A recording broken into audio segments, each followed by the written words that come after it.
Really.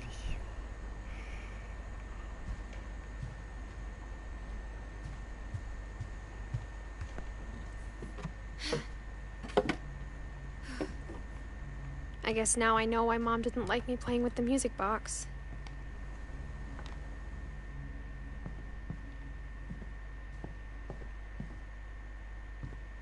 Edie's father, Odin, built the original house.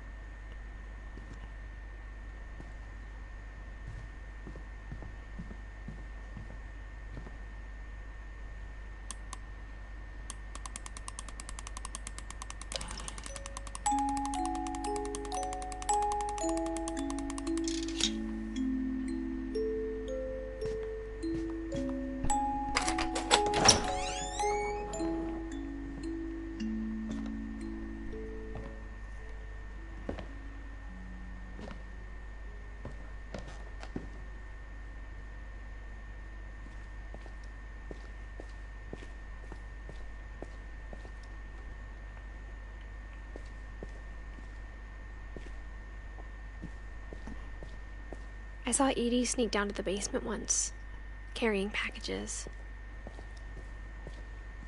I thought maybe she was hiding presents.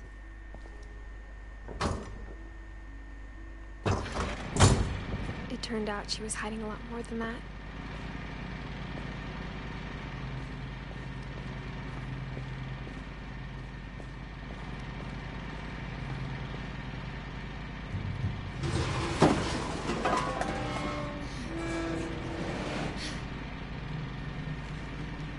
I remember asking Mom once about where Walter had gone. She said after Barbara died, he got as far away as he could. If there's a pattern in all these stories,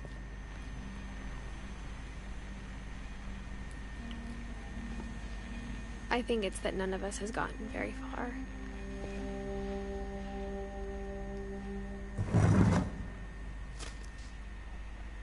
Goodbye, everyone. I can't believe I've been down here for 30 years. On that first day, after the shaking started, I didn't think I'd survive the week.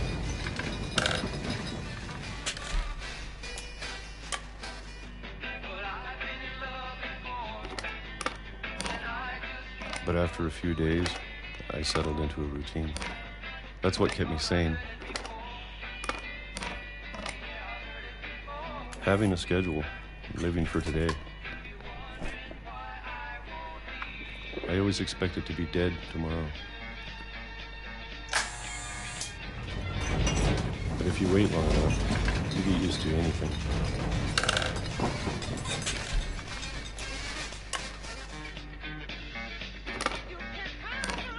Even a monster on the other side of the door starts to feel normal.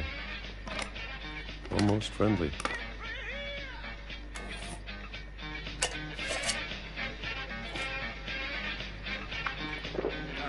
And then one day, everything just stopped. Whatever that thing was, it was gone. Maybe it got tired of waiting. Or maybe I just got tired of being afraid.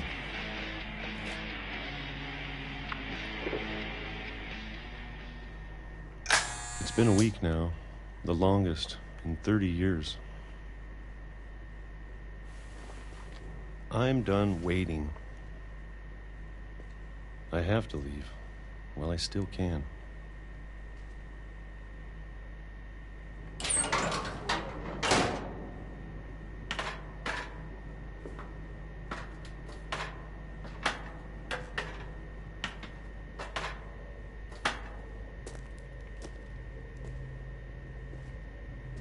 I know it's out there, somewhere.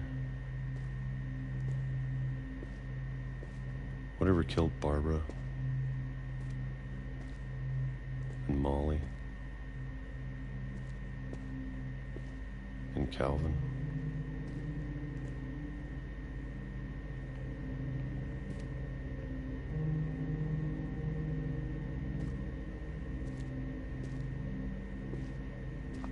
Maybe this is all a mistake. But I need to stop living the same day, even if it kills me.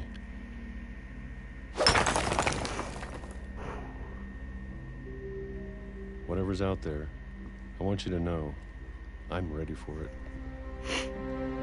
I'm going to appreciate all of it, especially the food. I don't mind if I only have a year left, or a month, or a single week. I'd be happy with 1 more day. I can already imagine the sun on my face.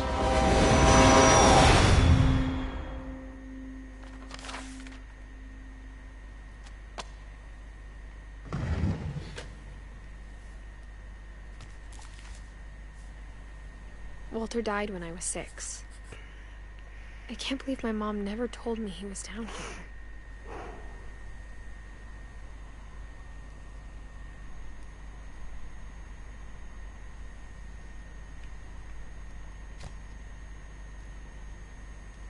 I'm sure my mom was trying to protect me.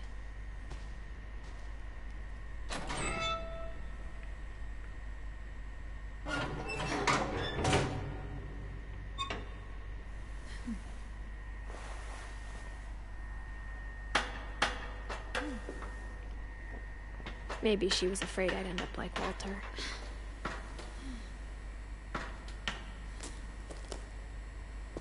But if she never told me about an uncle under the house, I can only imagine what else she was hiding. I don't want to make the same mistakes she made, trying to bury something that's still alive.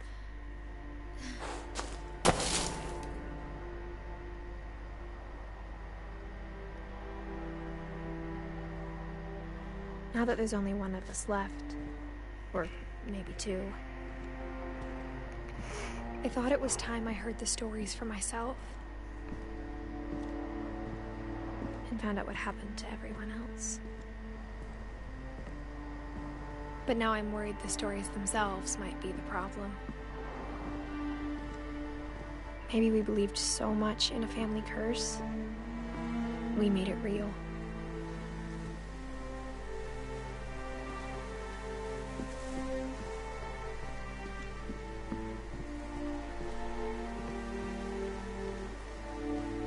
I don't know if I should even be writing this.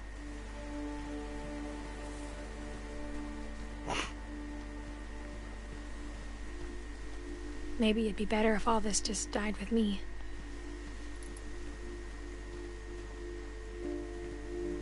But I thought you should know about your family.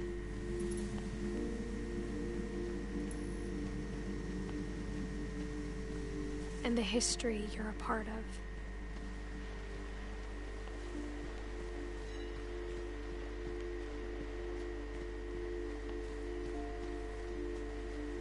Though to be honest, I feel as lost as you probably do right now.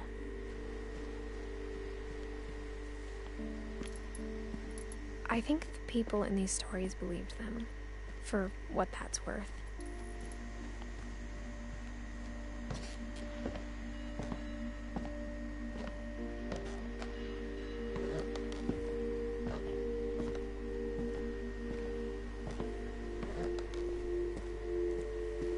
You look at the house, that history of imagination and stubbornness and madness, any of it seems possible.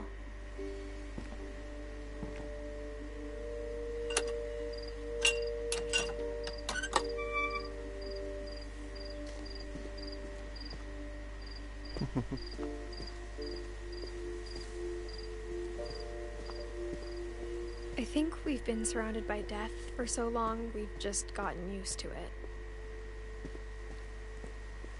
What kind of family finishes building a cemetery before starting the house?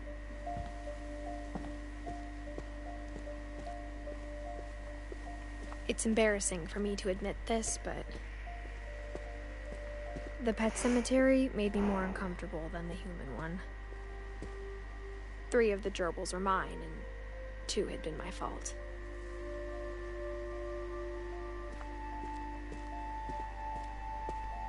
Sven built the house, but it was Edie who designed the cemetery.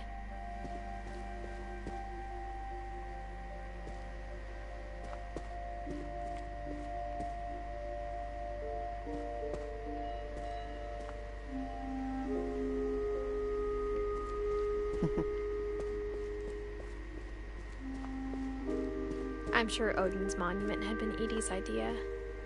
My mom was always trying to move on, but for Edie, the past never went away.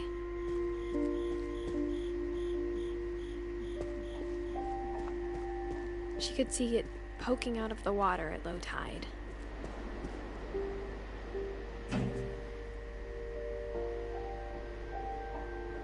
Edie said she dreamed about the old house every night.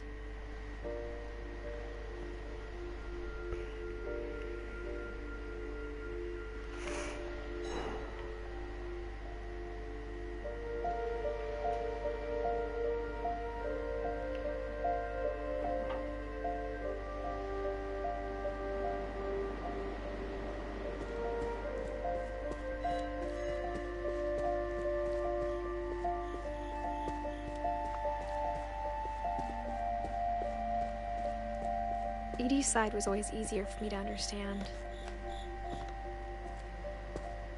But the older I get, the more I can see where my mom was coming from.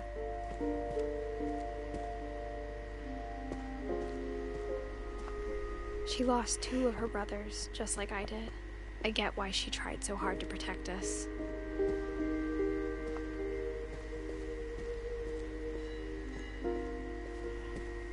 There's so many things I wish I could ask my mom now. Part of me thinks this is what she wanted all along. For me to come back someday and find everything out for myself.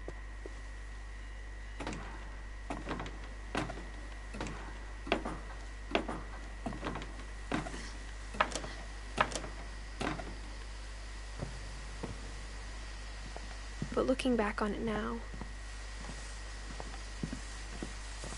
if she told me there was going to be so much climbing, I never would have come when I was 22 weeks pregnant.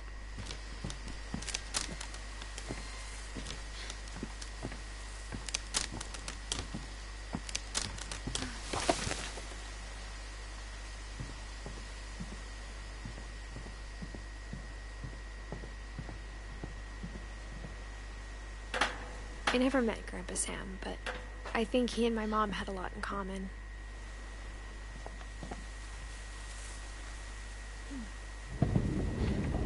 They were both pretty intense.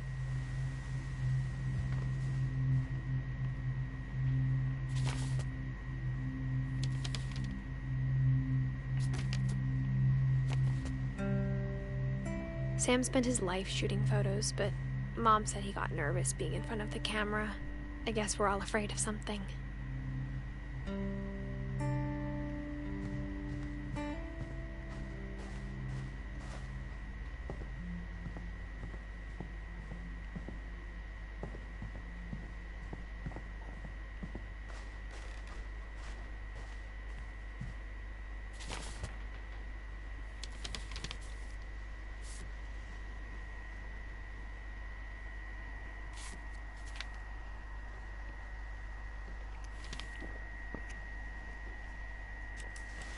Dawn, I promise, you'll never forget this weekend. Yes, sir. These memories are gonna last a lifetime. Mm-hmm. Perfect. It's gonna rain the whole weekend, isn't it?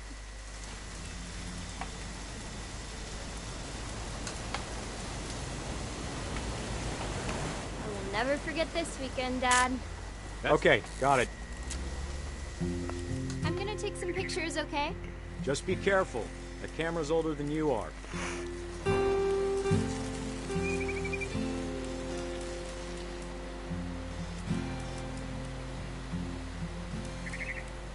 You're right, Dad. It's starting to clear up. Still freezing, though.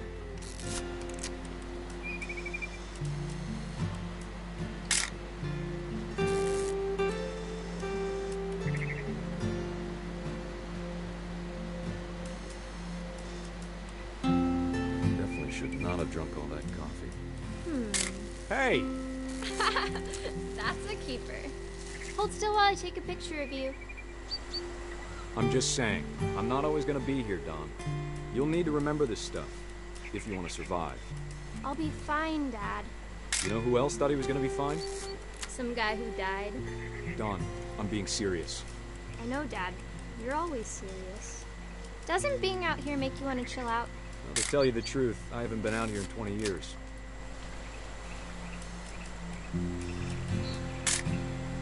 Don, don't you think you could find something more interesting to photograph? Last time I was with my brother Calvin. Man, that was a great trip. Your grandpa Sven taught us how to fish, how to build a fire. You don't need to waste any more film on me, kiddo.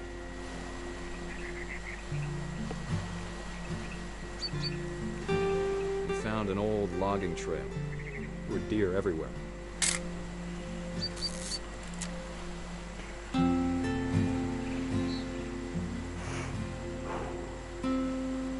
I bet if I could remember where that trail was, we'd spot a buck for you in no time.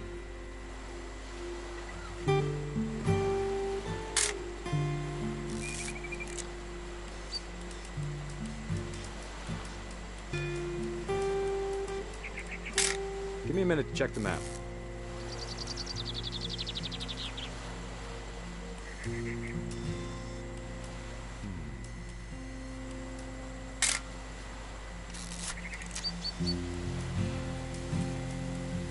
Let's see.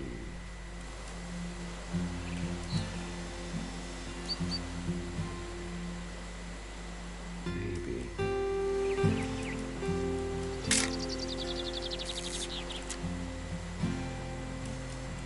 Was it?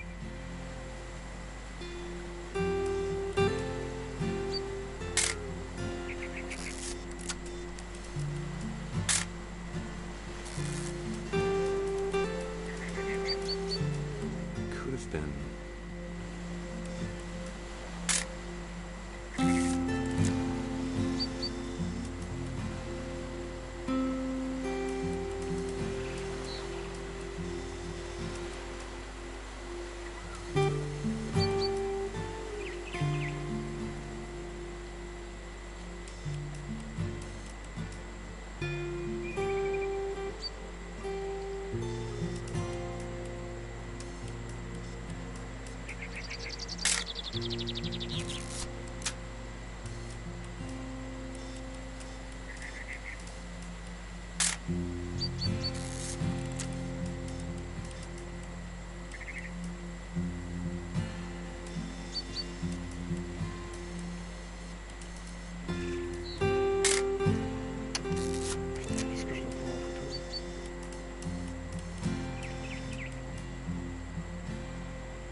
Don. Before you take the shot, let me get a picture of you. Dad, I... Just breathe. Let me get behind you. Do I have to do this? Don, you don't have to do anything. Great shot, Don!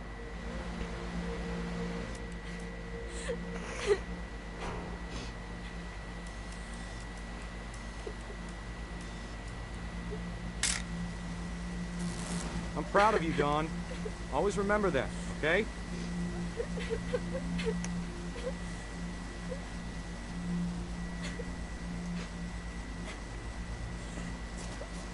Sorry, Don. Just gotta reset the timer.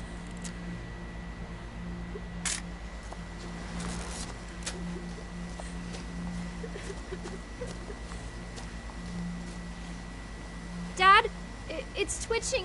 I think That's it's totally normal, Don. Just focus on the camera. Try not to think about... Dad!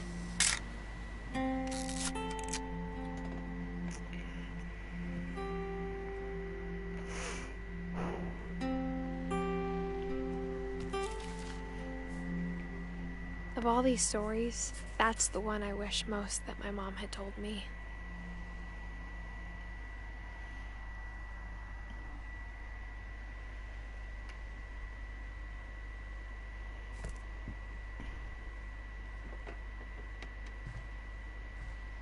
Instead of hiding from death, Sam seemed to go out of his way to meet it.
After Sam died, my mom and Edie got really close.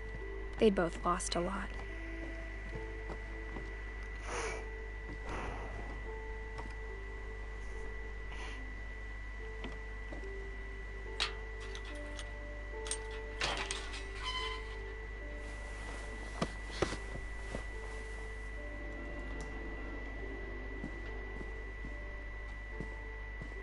I can't imagine my mom ever writing poetry, and yet...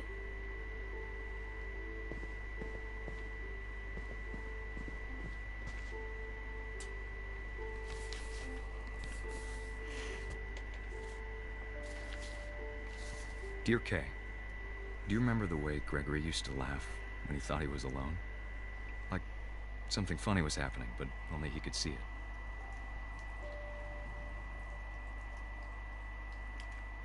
I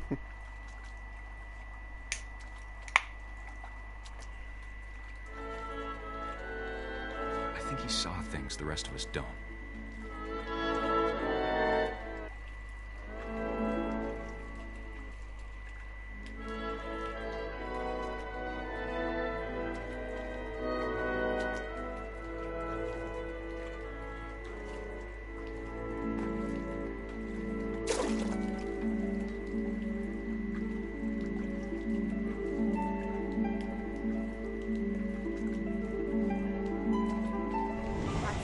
Gregory, it's time to...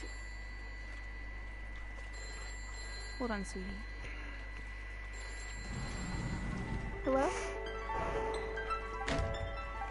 Sam, I told you I don't want to talk right now. I wonder what he saw.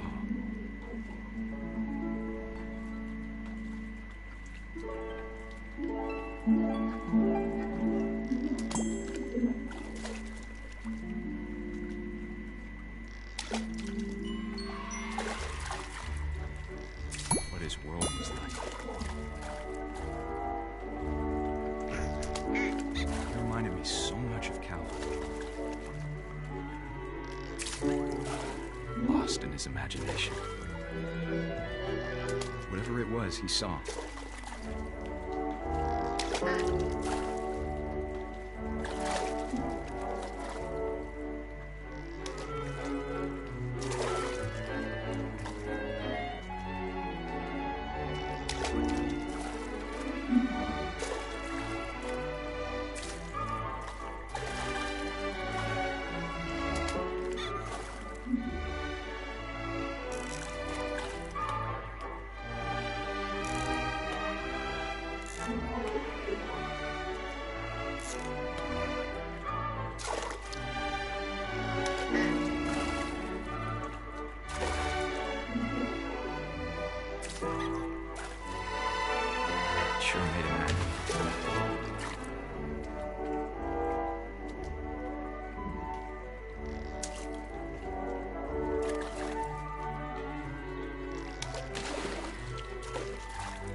Gregory?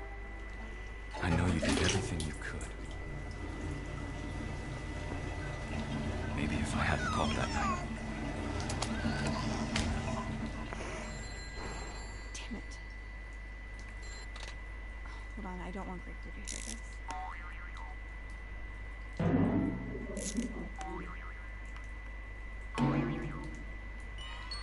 I wish he could have told us about the world he saw.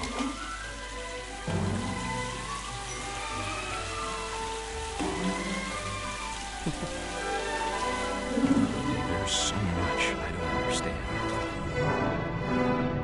about Gregory, about everything.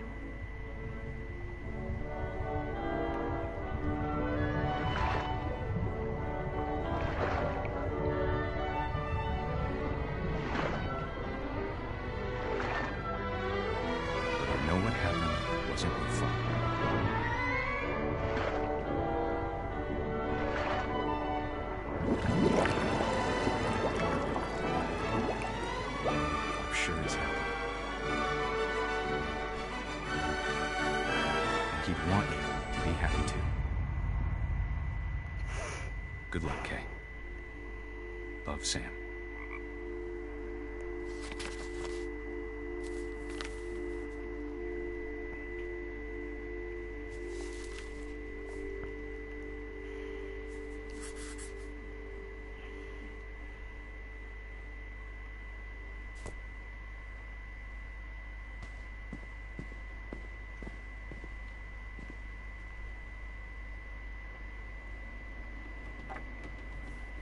A poem for Gus, who always said the wedding was a bad idea.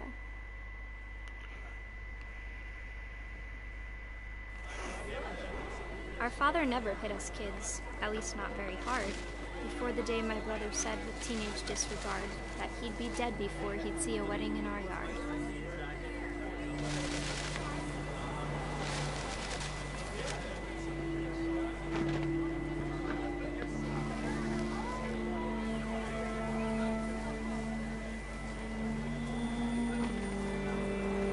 Father made him come, of course, but Gus stood far apart, just flew his kite and bottled up the storm inside his heart.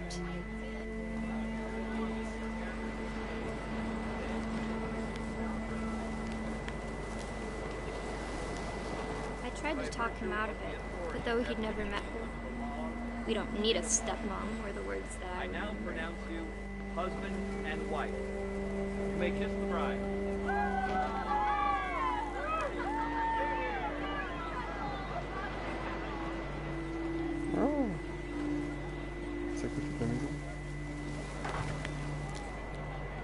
When the time for photos came, Dad ordered him to come here. But Gus declined, and as a sign held up his middle finger.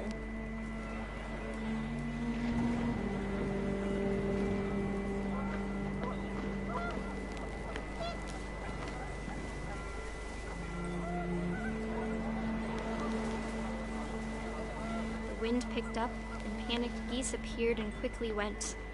But all the humans did that day was go inside the tent.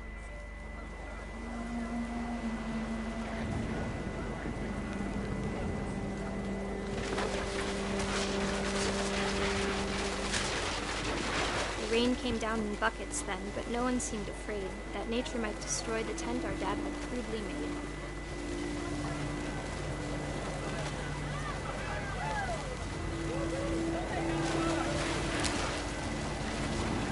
The thunder sounded much too close and full of angry power, but all my father said to this was, "Make the music louder."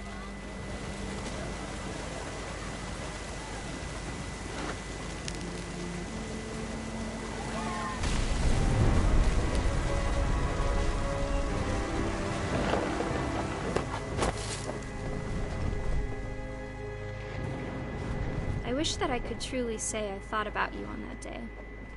Out there on the beach alone, just you, the wind, the sea, and foam.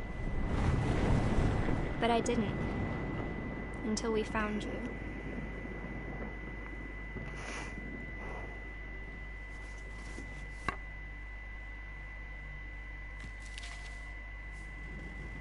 She never talked about him, but Mom told me once if I was a boy, they were going to name me Gus.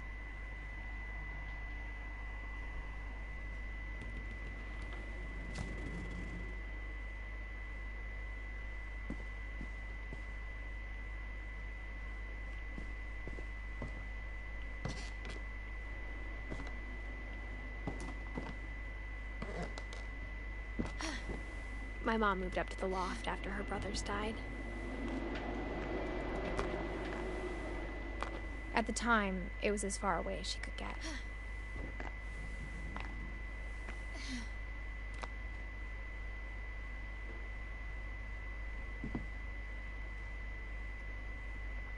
Bon, un peu chiant, mais c'est stylé. She spent a summer building houses in Calcutta, where she met my dad, Sanjay.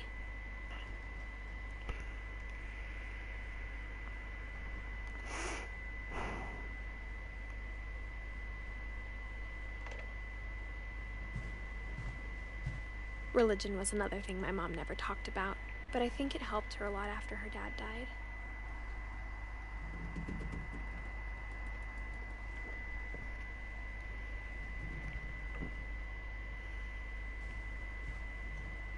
My mom moved to India a week after graduation and got a job teaching English. Louis was born a year later.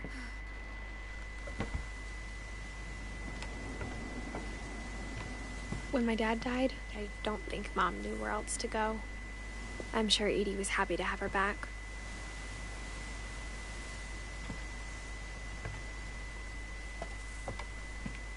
The house had to get a little bigger, but Edie was used to that.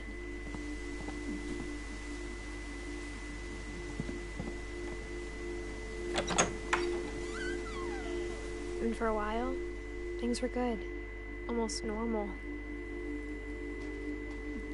But it didn't last.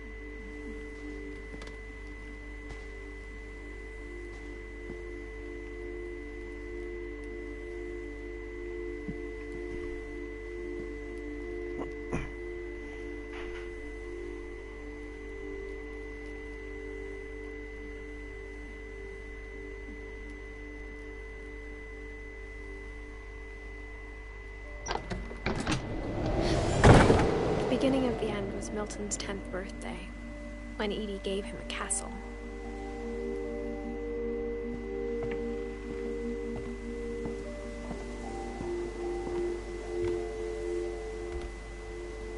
After Milton disappeared, the only thing he left behind was a room full of paintings.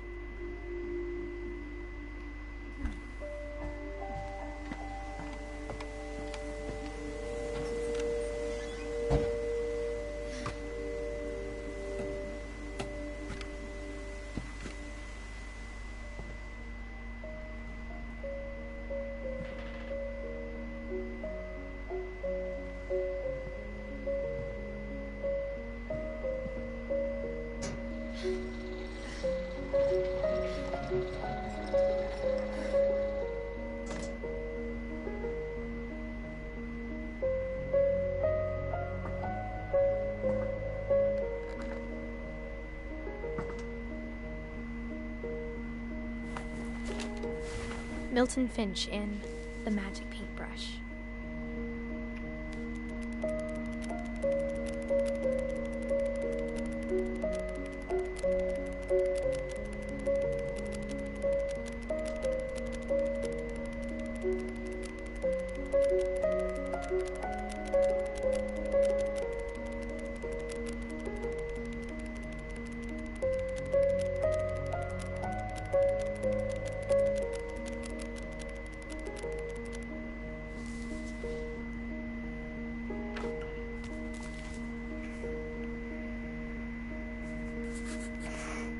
I was 4 when Milton disappeared.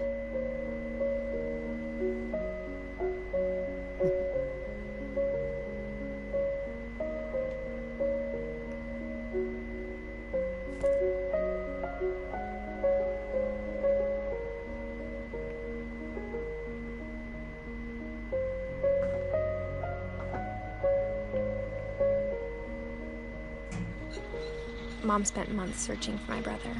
Then she sealed the doors.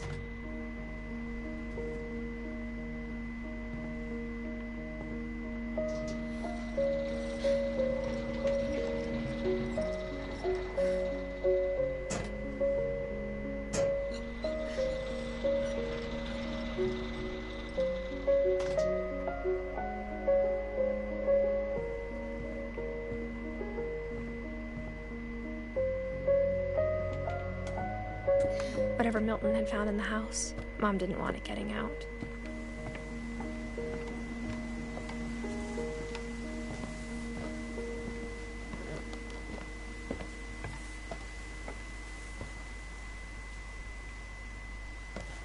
Mom definitely blamed Edie, but I think Louis blamed himself. After he graduated, he just spent more and more time in his room, until Mom got him a job at the cannery. Everyone always told me to stay out of Louis's room, except Louis.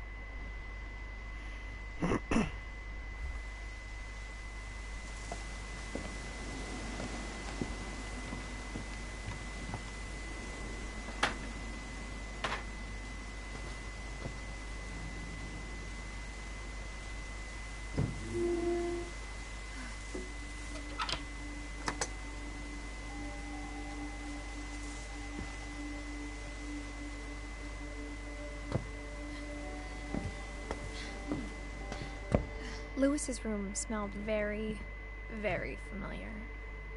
That part of him lived on.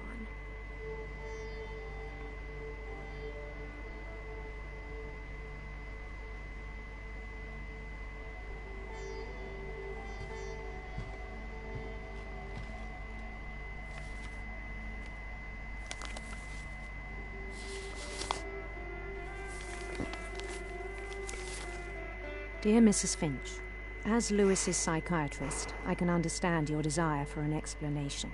As I see it, the trouble began in January, shortly after we convinced your son to seek treatment for substance abuse. Newly sober, I believe Louis first noticed the monotony of his daily life.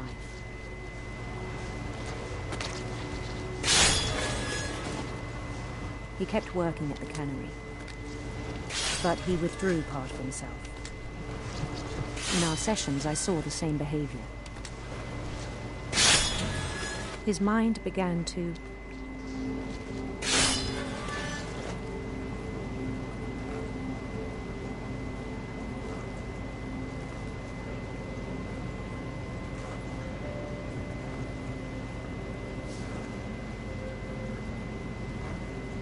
wander. I asked him to describe it. He said he started small, imagining a labyrinth. He'd feel his way about. Then something moved. Bats and toads and things that have not names. He knew it was all in his head. He took it very seriously. I had hoped he'd find himself.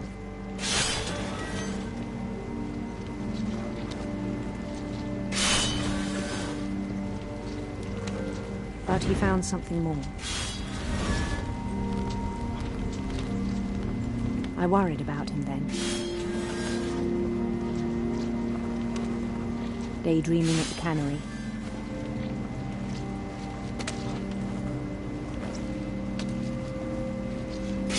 I spoke with his boss, but he said Louis had become a model employee.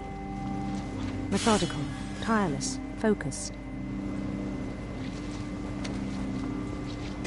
Like a whole new Louis. So I let him go on.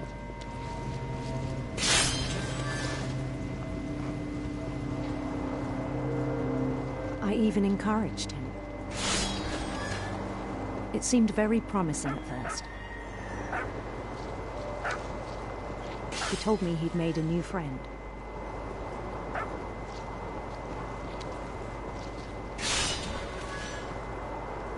On the edge of a city he named Louis Topia.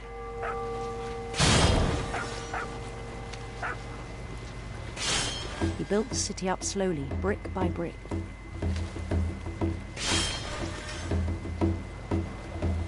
Then he made musicians.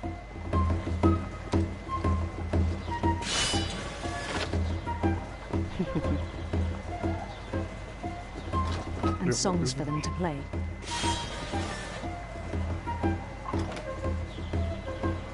talked about starting a band. And he was always humming something.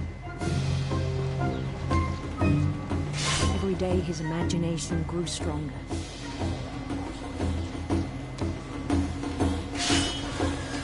He no longer spoke at the cannery. But his chopping was as reliable as ever. Then one day it struck him that all the cheering crowds, even the stones under his feet, were all in his imagination, so he could do whatever he wished.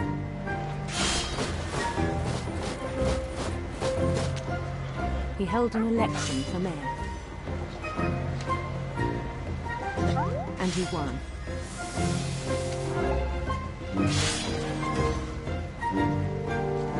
They begged him to stay, but his mind was already wandering.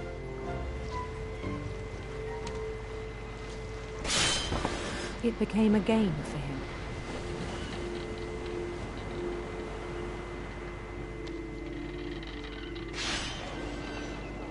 He'd conquer a city, then immediately push on. New Louisville.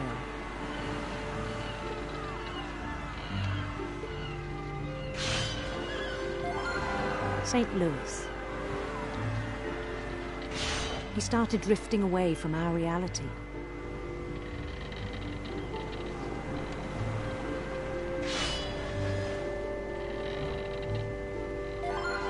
Minneapolis, until one day he forgot to go home from the cannery. Even as his mother pleaded with him, part of Louis kept sailing on.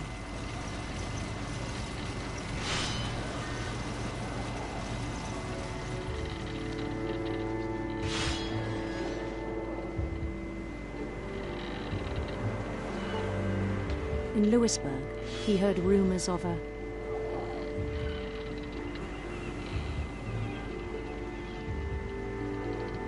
handsome queen.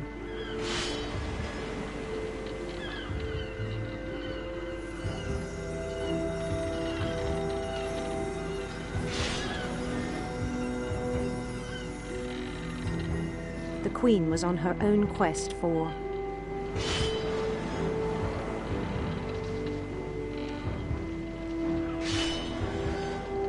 radiant rainbows.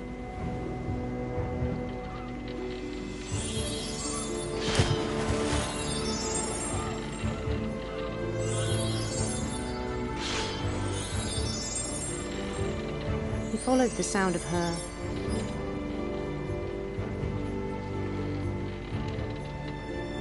electric sitar.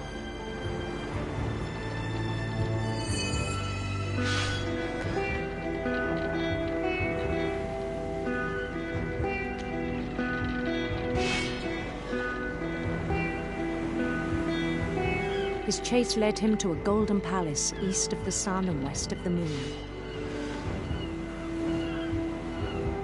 Even then, his logic remained sound.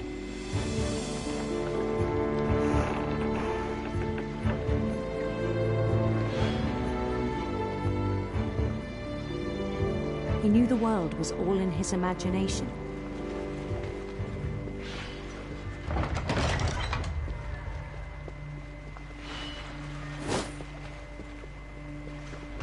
But he was so proud of having created it.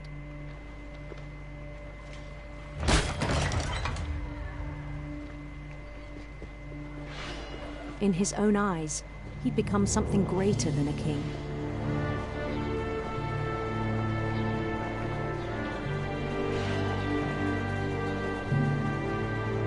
For someone who'd never known success in the real world, I think it was overwhelming. And then it struck him that the real Louis was not the one chopping salmon, but the one climbing the steps of a golden palace.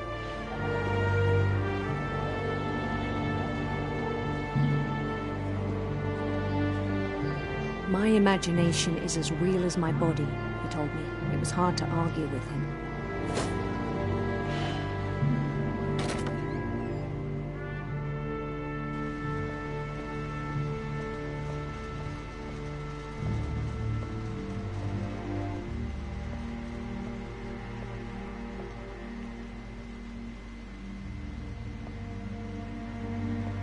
He began to forget the world we know.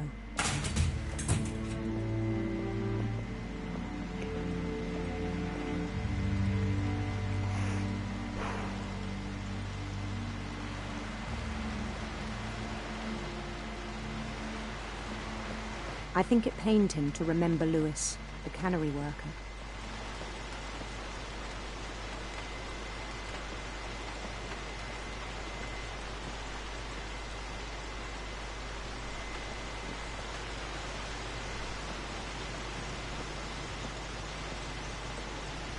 He began to despise the man with a royal contempt.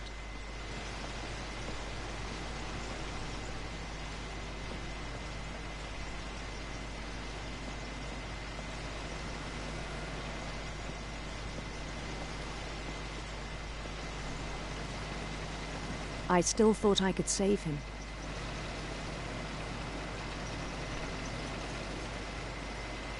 Even after he said he was being crowned king over all the lands of wonder.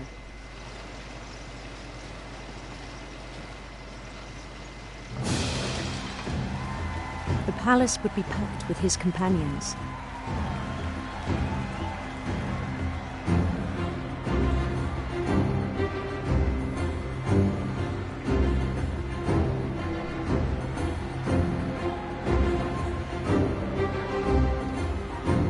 Including the wise Calico who'd insisted on inviting me.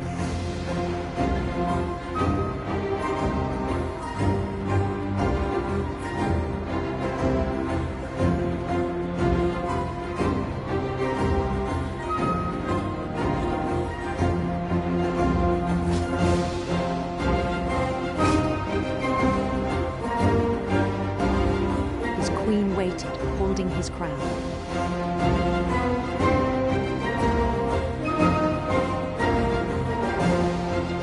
There was only one thing left to do.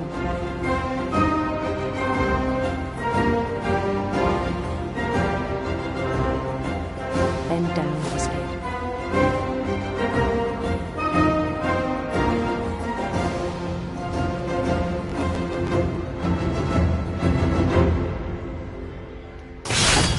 And the rest I think you know. Mrs. Finch, your son was a kind man who will be missed by all of us who knew him.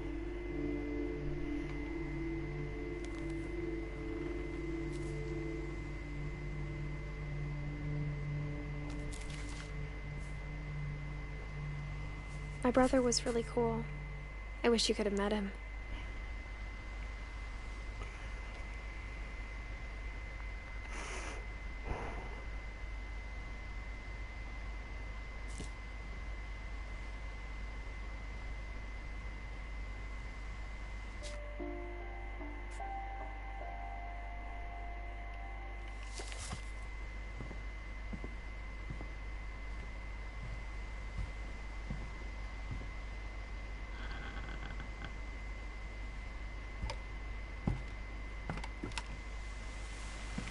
On the way back from Louis's funeral, my mom told me to start packing. She waited until the day before we left to tell Edie. I'm not sure if she wanted to make it easier or harder.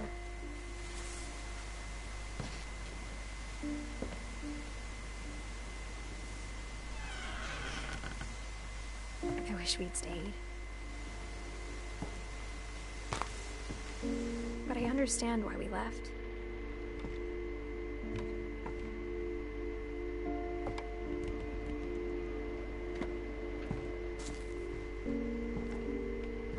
My mom ended up leaving everything behind.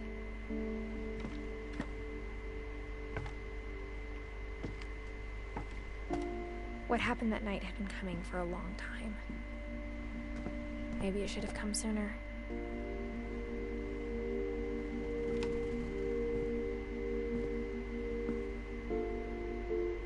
But it had to end one way or another.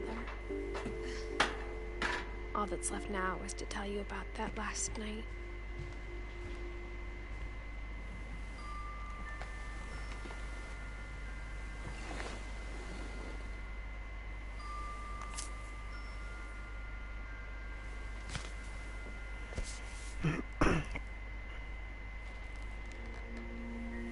That whole last day, Edie just watched us pack and didn't say a word.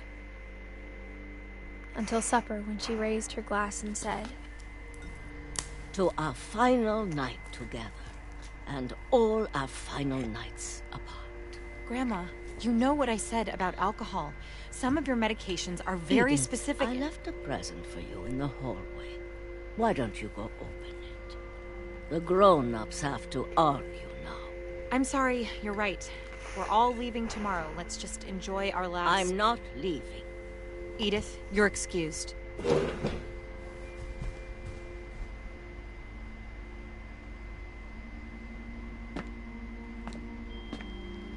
The power had been shut off that morning, but Edie always had plenty of candles. When my mom sealed the library, I don't think she knew about the other entrance. Or that Edie had a key to it.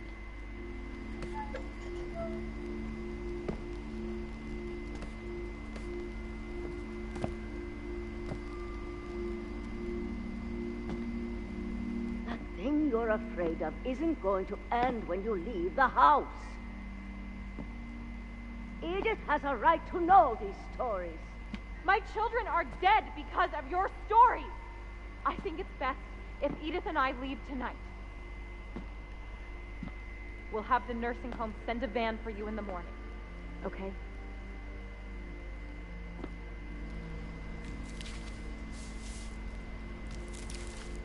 Dear Edith, there's so many stories I wish I could tell you, but there's only time for one. This is about what happened on the night you were born. That night, the tide went way, way out. It was the first and last time I ever saw the old house aground. There'd been an earthquake out in the middle of the ocean. They called it the lowest tide in 1,000 years. God, it smelled awful. You know, I've seen that house every day of my life.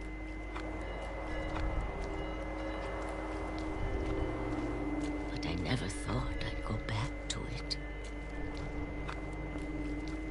When the fog rolled in, I lost my way.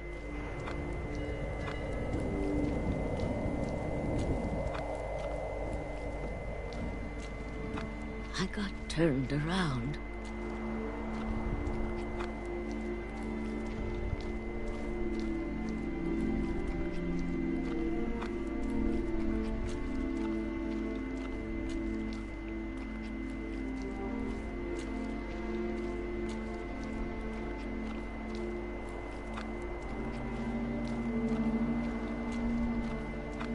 I started seeing things.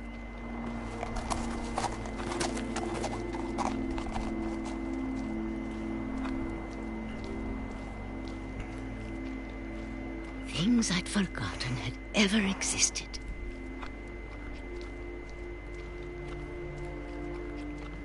But when I saw them, they felt like old friends.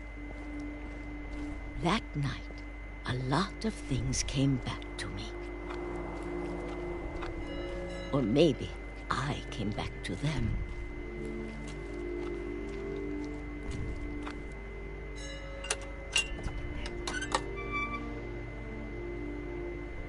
Things I can't explain, but that I need you to try and... Edith, what are you doing in here? It's mine. Edith! Mom, you're gonna rip it! Let go!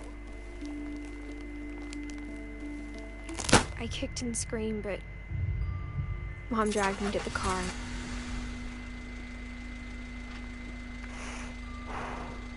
I never saw Great-Grandma Edie again. The next morning, the van came to pick her up, but she was already gone. After that, we moved around a lot.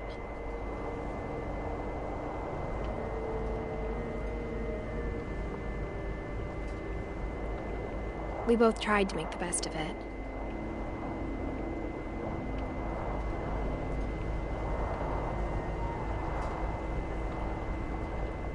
A few years went by.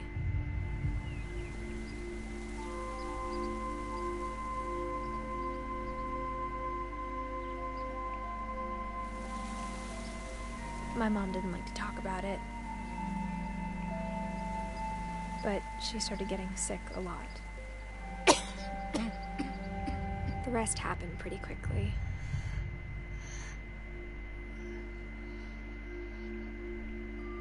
She got better for a while,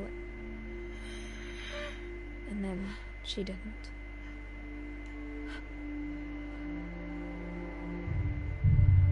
And then I was alone.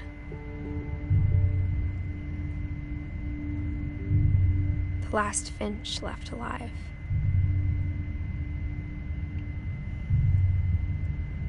Until I found out about you. I'm still not sure what to tell you about all this. If we lived forever, maybe we'd have time to understand things. But as it is, I think the best we can do is try to open our eyes. And appreciate how strange and brief all of this is.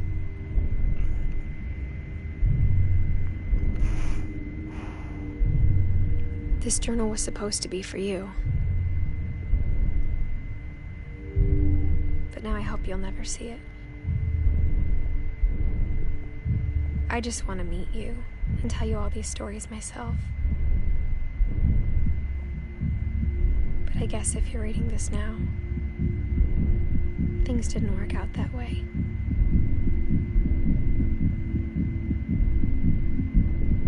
C'est son fils. This is where your story begins. I'm sorry I won't be there to see it. It's a lot to ask, but I don't want you to be sad that I'm gone. I want you to be amazed that any of us ever had a chance to be here at all. Good luck.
Allez, je vais m'arrêter ici. Bonne soirée.